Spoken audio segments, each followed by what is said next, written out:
Getting and spending, we lay waste our powers, wrote William Wordsworth, the Lakeland poet, in a rare moment when he wasn't being mesmerised by daffodils.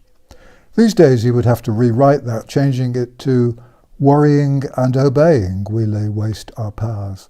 For that's what's happening today. The new abnormal, whereby our every movement, small ambition and thought is controlled and constricted by laws which make about as much sense as an episode of Patrick McGowan's magnificent TV series, The Prisoner, of which I confess I am constantly reminded these days, deteriorates daily, advancing into ever more absurd realms of Orwellian fantasy. Those of us who know for certain that something is wrong now waste much of our time trying to unravel the complexities of the new world order which has been foisted on us, the Gordian knot of our times. We venture down rabbit holes into dark caves and up beanstalks looking for clues. The fact, of course, is that many people are responsible for the confusion and the fear which now rules our lives. The politicians, the medical and scientific advisors, the global organisations with their agendas, and the billionaires who apparently want to gain ever more riches, control and power would be at the top of most people's list of suspects. And then there are the drones of common purpose, carefully brainwashed into thinking that they're in control, the new top-rank citizens, when in reality they're merely in place as facilitators, present to ensure that the will of their masters is carried out without question. And of course the idiots who don't bother to question anything they are told, but who merrily wear their silly masks, maintain social distancing, and obey every damned new silly law as though their lives depended upon it, are also on the list. They will soon wear their masks all the time, indoors or outdoors. They will willingly put on gloves every time they leave home. They'll wash their hands ever more frequently in a vain attempt to rinse away a threat that almost certainly isn't there to be washed away. Out, damned invisible spot. Their pathetic compliance has strengthened their own enemies, but they trust what they're told, and so they're doomed. The danger is that they will drag us down with them. They think they're behaving sensibly, but they're collaborators, traitors to the human race, guilty of stupidity and ignorance more than anything else. Their misplaced trust and their contemptible weaknesses are enabling the enemy. Without their obedience, the people who are trying to destroy our civilization would get nowhere. The protesters, tearing down statues, attacking buildings, and attempting to destroy every artifact and memory of our history, are playing straight into their hands. Straight into the hands of those who would destroy the past, good or bad, in order to rebuild a new world of permanent slavery. By denouncing those who do not appear to think acceptably about racial or gender issues, they are aiding and abetting the greatest enemy the human race has ever faced.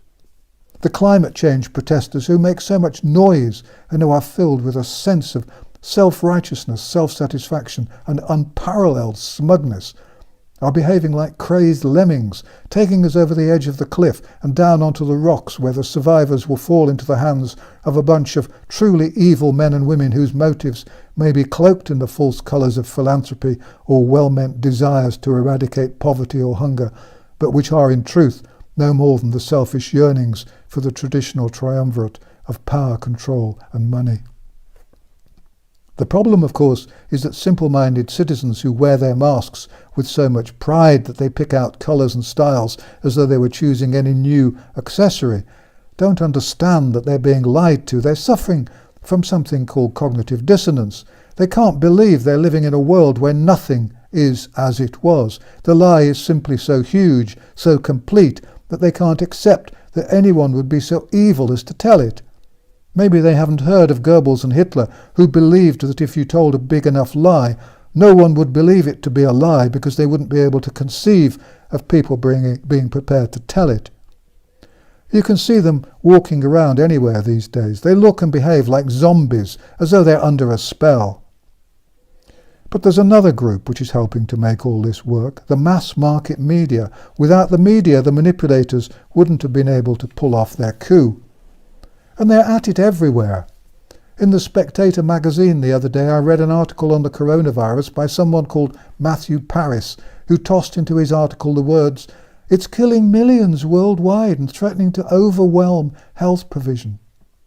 With rubbish like this in print, it's hardly surprising that there are so many zombies or COVID-fearing idiots around.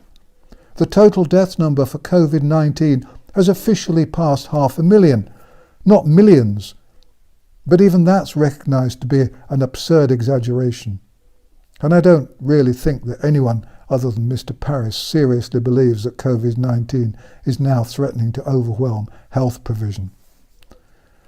However, I doubt if any organisation is quite so adept at control through misinformation as the BBC, once known for its integrity and reliability, but now I believe hated and reviled in Britain as never before, and rightly so. Distrust the government, avoid mass media, and fight the lies. Oh, and one bit of housekeeping. I'm told that the internet contains details of a shop for my website. There hasn't been a shop on my website for at least a decade. My books are only available through Amazon, and if you see anything being sold as used or recommended by me, it's a fake. I don't do any advertising or outside promotion of any kind. If you can, it would help if you pressed the thumbs up button now, or put on a comment, or both. Thank you for watching An Old Man in a Chair, and thank you for your support and encouragement. Please copy and paste the videos on Twitter and Facebook and BitChute and wherever else you like. If you want to put on a translation, that would be fine. If my videos disappear, please go to my website, www.vernoncoleman.com, where you can find out where they might be. And anyway, there you can read the transcripts of the videos, including the banned ones. This video site has not been monetized. There's no advertising and there's no sponsorship, and there's no ads or sponsorship on my website either. If you visit mainstream media, please put on notes asking people to come and take a look at these videos on YouTube. And if you're feeling alone, then please remember that lots of people are now waking up around the world. We are not alone, and we will win this war. Thank you again for watching An Old Man in a Chair.